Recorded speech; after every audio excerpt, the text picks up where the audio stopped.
Super Bowl Sunday's around the corner, and as millions tune in to watch the Chiefs and the San Francisco 49ers, it seems a majority of the country, I guess outside of Missouri, is rooting for the 49ers, or more importantly, against the Chiefs.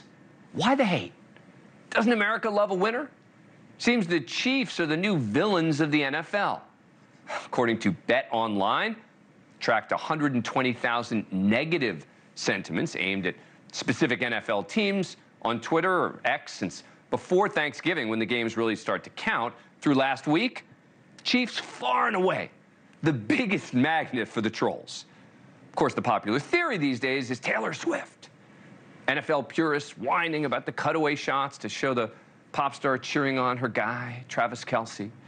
But the recent success of the Chiefs, which often comes hand in hand with the haters, predates the love story between the pop star and the tight end. Look, this is a relatively small market team that went 50 years without winning anything until 2020.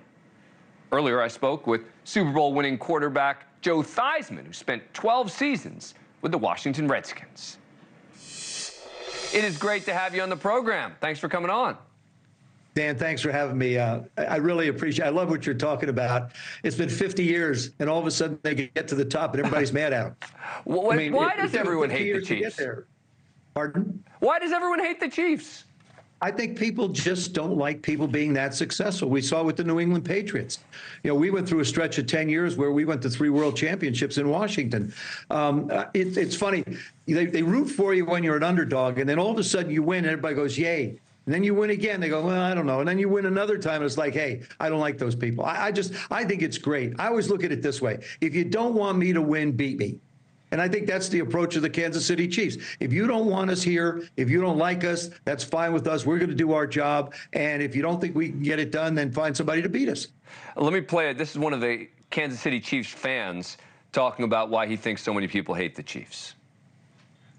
Everybody hates the Chiefs and wants to see the Chiefs lose week in and week out because they pretty much win week in and week out. It's like when the Patriots was dominating. If you're not a Chiefs fan, do you want to see the same team in the AFC Championship game or NFC Championship game every year? Do you want to see the same team every year in the Super Bowl and winning it? That's the same point being made by Joe Theismann. But what about the oversaturation theory, right? The fact that Patrick Mahomes and to a lesser extent Travis Kelce and even Coach Andy Reid seem to be doing commercials everywhere. You did a lot of commercials back in the day. Could that be it, that people are just getting tired of seeing the commercials? I think there's a little bit of envy there. I think, some people say, gee, why so much? But then, it seems like every time I turn on TV, I see my good friend Peyton Manning doing something. So it's just the opportunity that's available today for the athletes that was a little bit different than before. And I think, to be honest with you, as I travel around the country, people really like a winner. And when the Chiefs were struggling during the course of the year, you didn't hear much about it at all. Guys were dropping the ball. They dropped 38 passes through the course of the year. It's about 2 a game. So that was fine. Then all of a sudden they start winning, catching balls, and everybody's like, oh, here come the Chiefs again. Well, we don't want them to do this. Like I said, you don't want them there. You have to find somebody to beat them. Everybody thought Baltimore was going to win.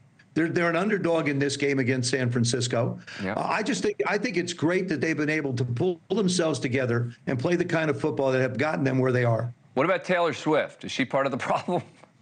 No, she's not a problem at all. It's great.